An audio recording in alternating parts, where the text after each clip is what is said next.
Good morning, everyone. Here's your Mormon news update for July 29th, 2024. First off today from the Deseret News, the Church of Jesus Christ of Latter-day Saints was notified by the government of the Republic of Azerbaijan this week that their registration process, underway since the second half of 2023, had concluded successfully. According to a church statement, this registration provides for a body that is officially recognized by the government of Azerbaijan to act for the church in the Baku area, which is the capital of the country. In 2019, the church was similarly recognized in Kuwait, which gives the church, according to Elder Quentin L. Cook, the Quorum of the 12 Apostles, the ability to open a bank account as a church, to rent or own property, and to seek visas for humanitarian volunteers. According to a 2022 report on international religious freedom by the U.S. government, 993 registered communities were operating in Azerbaijan by early 2023, 956 identifying as Muslim, 26 Christian, 8 Jewish, 2 Baha'i, and 1 ISKCON, Hare Krishna. That included 2,253 mosques, 16 churches, and 26 Christian prayer houses, 7 synagogues, and 10 religious education institutions. Elder David A. Bednar summarized, both Latter-day Saints and Muslims have sincerely held beliefs like faith in God, prophets, scriptures, and holy places. We share common values like the importance of family, chastity, and helping those in need. The lifestyles of followers of both faiths include practices such as prayer, fasting,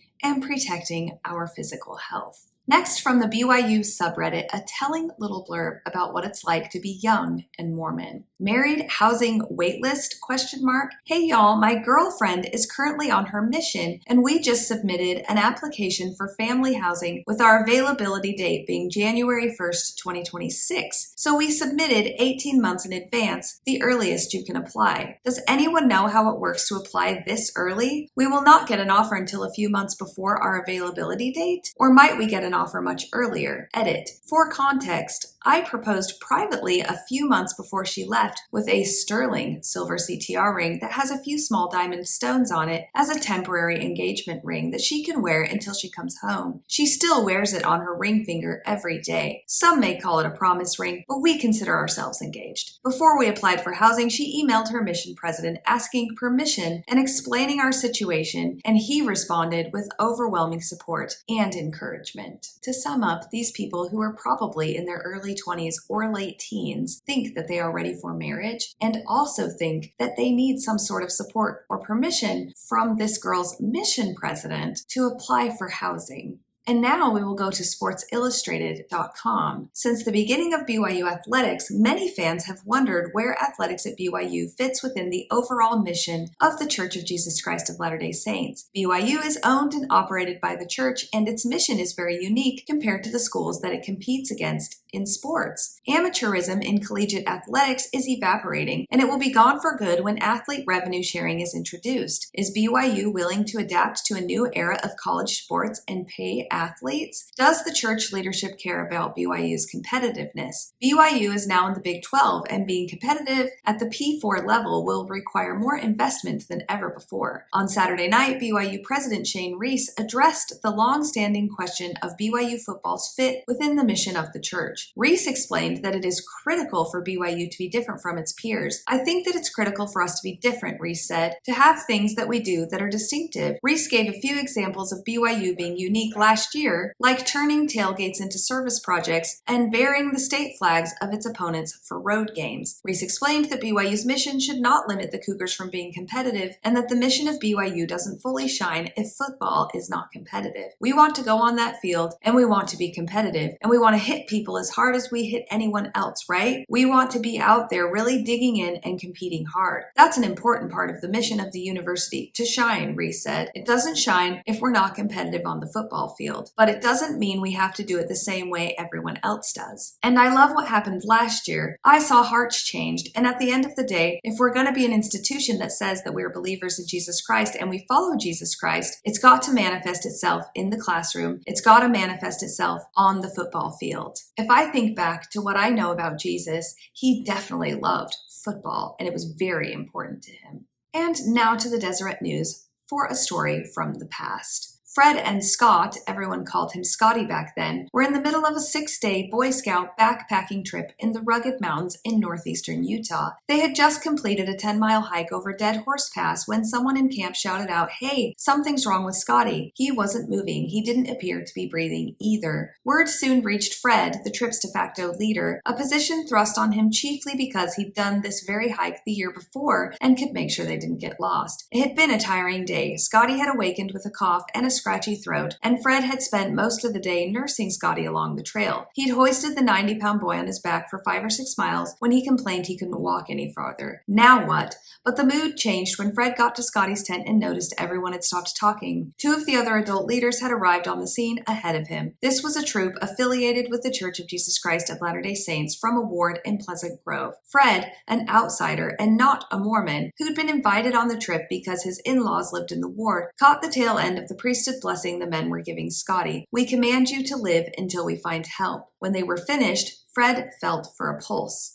There was none. The quiet of the camp was interrupted only by boys whispering Scotty's dead. But that didn't mean there was nothing left to do. Shooing the others aside, Fred knelt down, ripped off Scotty's shirt, and started administering CPR. 5 compressions on the chest, followed by 1 breath in the mouth repeat. Mad, frustrated, and scared, instead of counting off the seconds in the usual 1, 1,000, 2, 1,000, Fred inserted cuss words as he started doing compressions. Around 1 a.m., Scotty's body twitched. A few seconds passed, and it twitched again. Then Scotty started to breathe. It had been 6.5 hours since Fred started CPR. In the night, 3 of the oldest boys in the troop had set out for the ranger station at Mirror Lake to see if they could muster help, and they found the ranger who called for help. And when the Forest Service said it couldn't authorize sending a helicopter, Scotty's mother, who by now had been notified, got on the phone and called Utah Governor Cal Rampton, who in turn called the National Guard, and before Fred and the others even had a chance to pick up their stretcher, they looked up and there was a chopper descending from the heavens above Dead Horse Pass. 15 minutes later, they landed at the helipad at University Hospital. Scotty regained consciousness that afternoon. He was diagnosed with a bad case of bacterial pneumonia, but the doctors found no sign of brain damage. After 2 weeks, he was free to go home.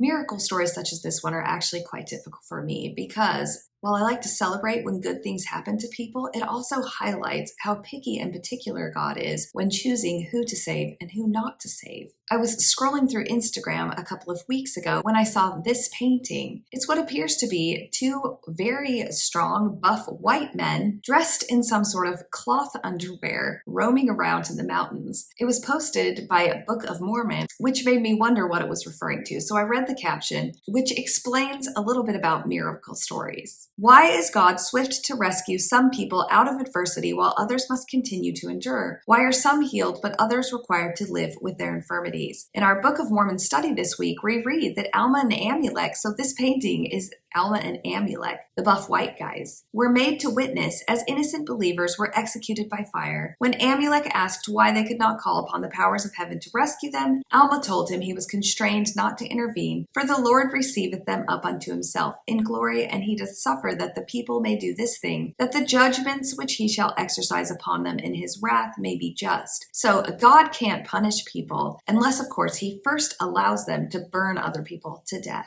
It goes on to say, when you fall to your knees and implore the Lord to rescue you from your sufferings, his answer is never no. He will resolve and restore all things, and he will reward your obedience today or in eternity, sooner or later, but maybe not yet. So if you can't see God in your life, it's because you don't get to see him until you're dead.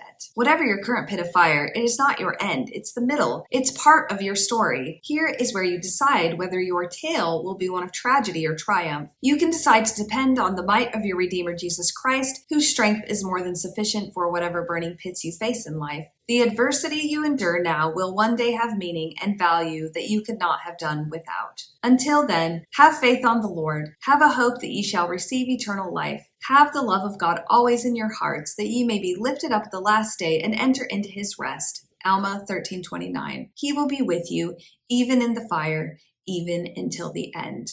I have chosen in my life not to have this sort of faith. Instead, if I need something, I do the hard work to get it, or I ask for help from living people who can help me. And that's your update for today, folks. I absolutely hope you have the day that you deserve.